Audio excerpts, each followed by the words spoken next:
മുസ്ലിം ലീഗിന്റെ മുഖപത്രം ചന്ദ്രിക ക്യാമ്പയിൻ ഉദ്ഘാടനത്തിന് മന്ത്രി ജി സുധാകരൻ പോയില്ല. ഇന്ന് രാവിലെ ഉദ്ഘാടനം ചെയ്യുമെന്ന് അറിയിച്ചിരുന്നെങ്കിലും മാധ്യമങ്ങൾ എത്തിയതോടെ അദ്ദേഹം പിന്മാറിയെന്നാണ് വാർത്ത. മനീഷ് മഹിബാൽ ആലപ്പുഴയിൽ നിന്ന് വാർത്തയുടെ കുറച്ച് വിവരങ്ങൾ കൂടി തരും. മനീഷ്,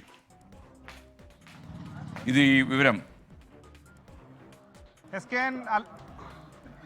അല്ലെങ്കിൽ തന്നെ പാർട്ടിയിൽ വലിയ വിഭാഗീയ പ്രശ്നങ്ങൾ ഈ സമ്മേളന കാലത്ത് ഉടലെടുക്കുന്ന സമയത്ത് കൂടിയാണ് ഇന്നലെ മുൻ മന്ത്രി ജി സുധാകരനെ ഒഴിവാക്കപ്പെട്ട വാർത്ത, അമ്പലപ്പുഴ ഏരിയ സമ്മേളനത്തിൽ നിന്ന് ഒഴിവാക്കപ്പെട്ട വാർത്ത വലിയ വിവാദമായത്.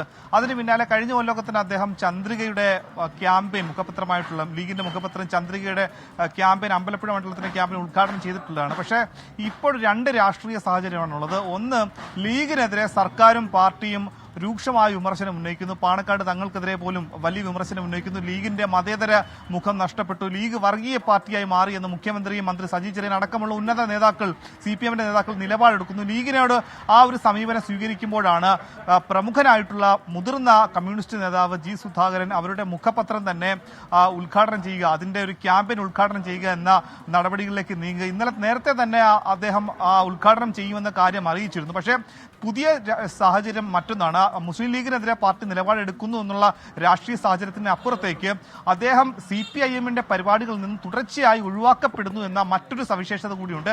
അങ്ങനെയുള്ളൊരു സാഹചര്യത്തിൽ ജി സുധാകരൻ വീണ്ടും ലീഗിന്റെ ഒരു ക്യാമ്പയിൻ ഉദ്ഘാടനം ചെയ്താൽ മറ്റ് വിവാദങ്ങൾക്ക് വഴിവെക്കുമോ എന്ന് കണ്ടായിരിക്കാം ഒരുപക്ഷെ മാധ്യമങ്ങളുടെ സാന്നിധ്യവും അദ്ദേഹത്തിന്റെ വീട്ടിലുണ്ടായിരുന്നു. അദ്ദേഹത്തിന്റെ വീട്ടിൽ രാവിലെ 9 മണിക്കെത്തി ഈ ക്യാമ്പയിൻ ഉദ്ഘാടനം ചെയ്യുമെന്നായിരുന്നു മുൻകൂട്ടി തീരുമാനിച്ചത്. അങ്ങനെ അതനുസരിച്ചായിരുന്നു മുസ്ലിം ലീഗിന്റെ ജില്ലാ പ്രസിഡന്റ് AM നസീർ അടക്കമുള്ള ആളുകൾ അദ്ദേഹത്തിന്റെ പുന്നപ്ര പറവൂരിലെ വീട്ടിലെത്തിയത്. പക്ഷേ മാധ്യമങ്ങളെ കണ്ടത് വലിയ വിവാദമാകും, ലീഗിന്റെ മുഖപത്രത്തിന്റെ ഉദ്ഘാടനം ക്യാമ്പയിൻ താൻ ചെയ്താൽ വീണ്ടും അടുത്ത വിവാദം ഉടലെടുക്കും, ഒന്നാമത് സമ്മേളന കാലം കൂടിയാണ് എന്നതിന്റെ അടിസ്ഥാനത്തിലായിരിക്കാം ഒരുപക്ഷെ അദ്ദേഹം അതിൽ നിന്ന് പിൻവാങ്ങിയത്.